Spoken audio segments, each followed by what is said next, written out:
Hello. Esu pasipuošus, nes planavau varyti į koncą, bet turėjau varyti su savo drauge, bet jinai, nebenorėjo varyti į koncą, varėm prieš tai į muzikos salę ir tikrai išsunkė mus šitą muzikos salę. Ir kažkaip ilgai neištvėrėm tos muzikos salės ir grįžom namo, o gyvenam mes už miesto ir užtrunka, bent valandą laiko grįžti namo. Ir aš nesugalvojau, ką veikti mieste, oras šūdinas, lyja, nemalonu, neturiu jokių darbų su savimi ir jaučiuosi taip, kad turiu čia kažką beleką būtinai daryti. Ir toks kažkoks tai restlessness manyje. Ir galvoju, kas čia vyksta? Pajutau, kad reikia nueiti nusipirkti uogų, nes kai valgau uogas, švaresnės būna mintis, atrodo. Ir grįždama iš tos parduotuvės galvoju, ką aš čia darau? Kodėl aš noriu į tą koncą? Aš net neturiu pinigų ant takso. Jeigu važiuotume dviese, tai jo, chill.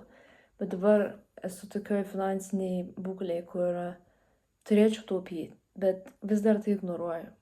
Kas vyksta? Man reikia kažkaip nusiraminti. Sužinojau nesenai, kad netgi nuolatinis toks galvojimas panašiai veikia žmogaus smegenis kaip kokainas. Ir visiškai sutinku, nes pastaruoju metu tiek daug visko galvojau per visą šitą eurovizinį laikotarpį.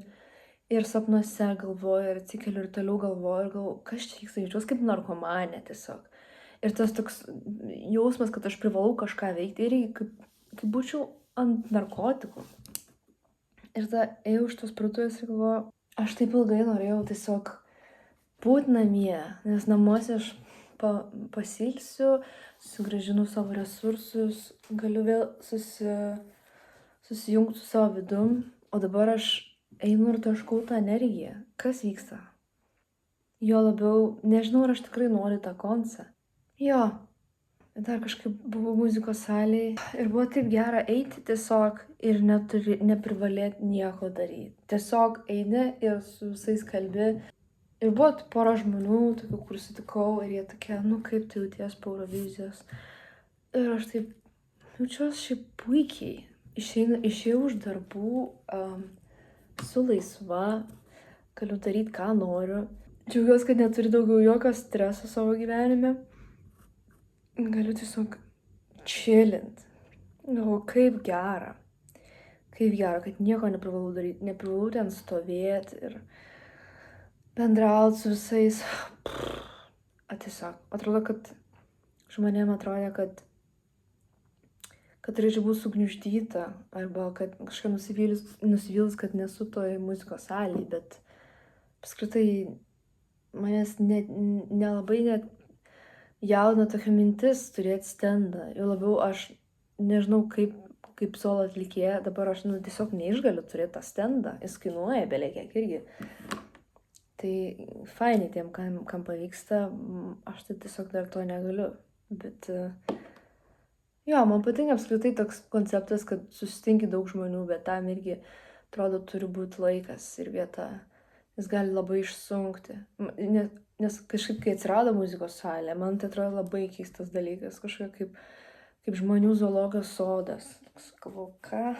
Toks kažkaip labai daug dirbtinumo, nes tikrai nenoriu visą laiką su visais bendrauti, bet ten toks, jeigu jau esi kaip atlikėjas, turi su visais bendrauti. Ir nežinau, kiek žmonių tai daro nuoširdžiai, kiek ne, nežinau, čia kiekvieno reikalas. Bet jo, kažkaip pabendravau su kai kuriais, galvoju, blem, čia yra taip fake. Taip čia feikinam kažką. Taip čia jūs feikinat kažką, kad aš jums patinku. Aš jaučiu, kad aš jums nepatinku. Ir aš čia kažką feikinu. Nes atrodo, reikia kažkiek čia feikint, kad tipo, praeitum pro kažkokį tai, nežinau, kažkokios yra panetkės, bet kokiam versle. Kažkiek tipo, turi prifeikint, kad gautum, ko tu nori, bet kiek iš tikrųjų čia prifeikinsi. Nes, iš tikrųjų meluoti kūnui yra labai nesveika. Tai silpna tavo imuninė sistema.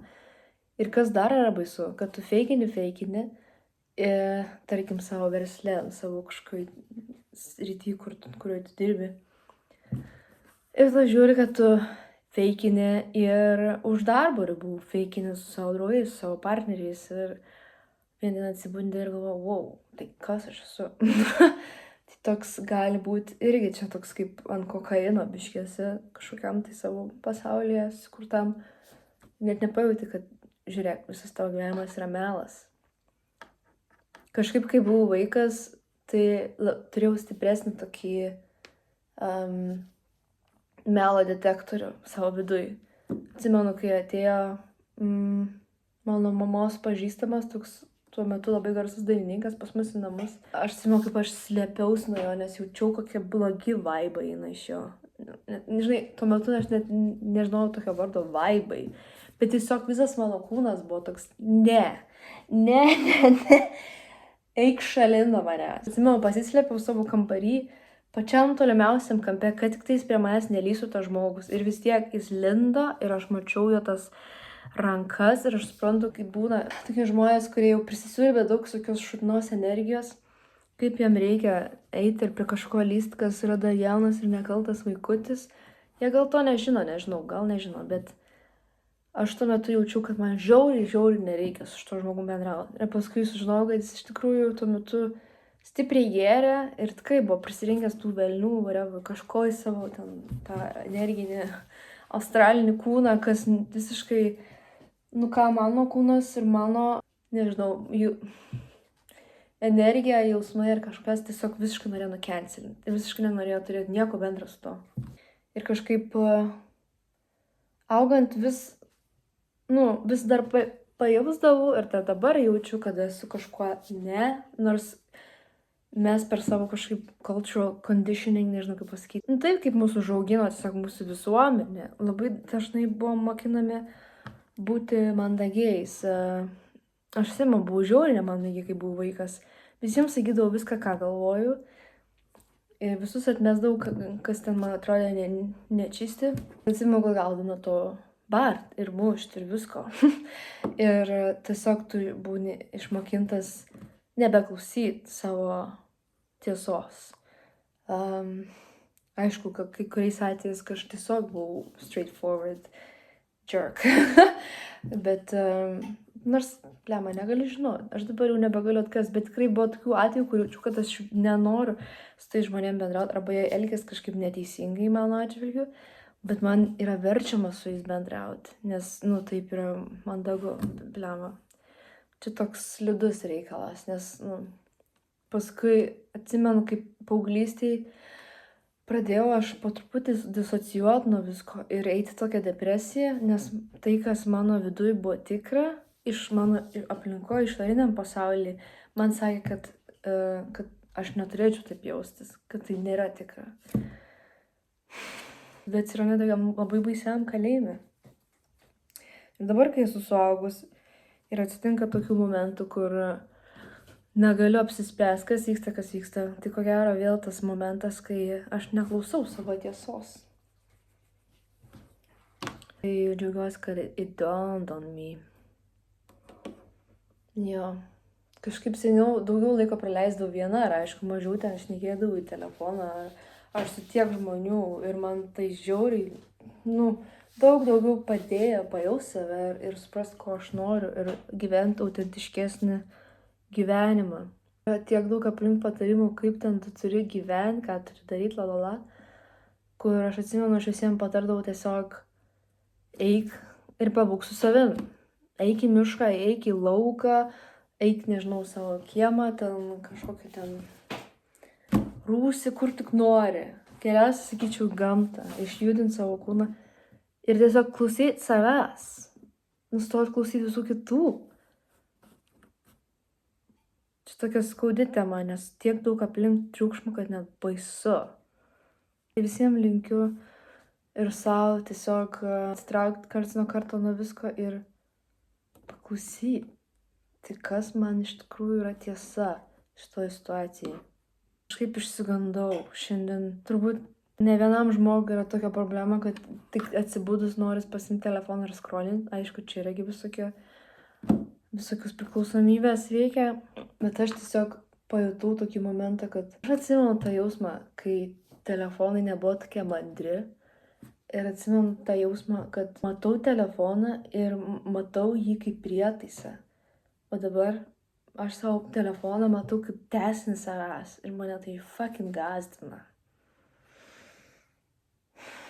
Aš visą laiką esu on the edge, tiesiog viską išsitrinti ir atsiriboti nuo social media. Dar galvoju, kaip aš galėčiau toliau užsidirbti pinigus ir puoselėti savo verslą ir savo veiklas, nenaudojant visų šitų social media. Manau, kai ateis laikas, tai surasiu sprendimus šitam dalykui, bet kaip man baisu buvo pajus, kad aš matau tą telefoną vos ne kaip superior to me. Jis kažkoks tai daug daugiau galintis, o aš tiesiog toks žmogeliukas. Jam vadovaujantis, bet iš tikrųjų tarnaujantis. Nes tiesiog tai tapo kaip kažkokia priklausomybė ir aš turiu, atrodo, atitarnauti kažkokią dalį tam telefonui. Ir važiuodama iš tos muzikos salės galvoju, aš labai nebenoriu lysti telefoną ir ieškoti kažkokių tai notificationų. Ir kas yra, kodėl taip yra sunku tiesiog fucking žiūrėti pro langą ir nieko neskrolint? This is sick.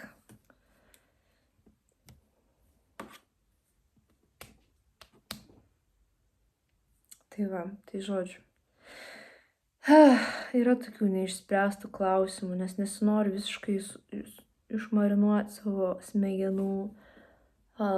Ir noris daugiau klausyti savęs, Dieve. Tai važiuosiu truputį į mišką. Gerai. Iki.